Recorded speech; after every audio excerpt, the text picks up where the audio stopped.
I'm Eric Altieri, the Communications Director for NORML, and I'm here with Governor Gary Johnson, Libertarian candidate for president. Eric, good job, man. We're on the verge of making legalization happen, and it's going to be Colorado. And what I want to talk about is, around 1999, you first came out publicly for the support of marijuana legalization. Was this something you believed for a long time? Was there an impetus to make you finally make this public? You know, I grew up smoking marijuana. So that as a preface, what I understood right off the bat was that in no category was marijuana more dangerous than alcohol, that it was a terrific alternative to alcohol.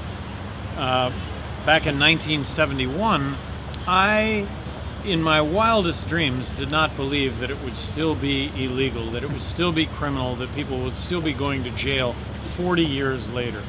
And that's what we have here. So when I launched into this, into legalizing marijuana, I just wanted to take a really hard look at the war on drugs, and I wanted to include legalization as a potential alternative. I had no idea the compelling argument that goes along with legalizing marijuana. So since 1999, it took about a couple of weeks, and it wasn't that it took 2 weeks. Right off the bat, I'm finding statistic after statistic after statistic that would suggest that legalization was a much better alternative, and of course that had to do with Holland at that time. Since then, Portugal has really added fuel to that. And as you know, tonight's the vice presidential debate. They're probably not going to talk about drug reform. Why do you think that is? And if you have that spot on the stage, what would you like the American people to know about marijuana legalization? Well, that 90% of the drug problem is prohibition related, not use related. That's not to discount the problems with use and abuse, but that should be the focus. So I think we're at a tipping point on this issue. The reason we're at a tipping point on this issue is because everybody's talking about it, finally. So the more we talk about these issues, the better. Why don't we extend this to a whole lot of other issues that we're facing in this country right now, like spending and the entitlements and the endless wars that we find ourselves intervening in. And what would voters expect to be done on the drug war within the first year or so of the Johnson presidency? Well, you'd see, of course, if I'm elected president, who's got the wind at their backs, and what are the people of the United States shouting at Congress? We want meaningful drug reform. And that starts with decriminalizing drugs. It starts with legalizing marijuana. Would you be looking into descheduling marijuana and perhaps... I'm promising to deschedule marijuana as a narcotic.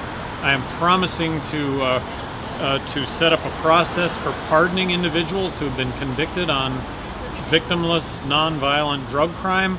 I'm also pledging to set up a system of review for everybody that is currently incarcerated for those same reasons and would commute those sentences.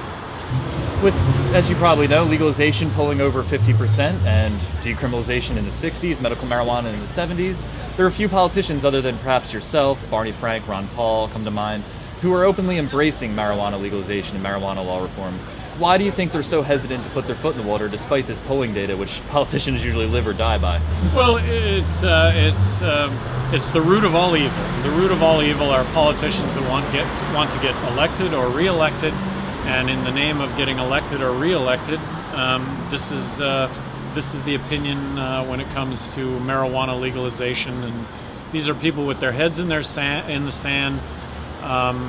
They're running for offices that they're supposed to be providing leadership. Well, they're providing no leadership whatsoever on this issue, and on any issue for that matter. This is Gary Johnson. He is the former two-term governor of New Mexico and the Libertarian for president this year. And check him out at GaryJohnson2012.com, and thank you so much for talking to us. And NORML, you rock.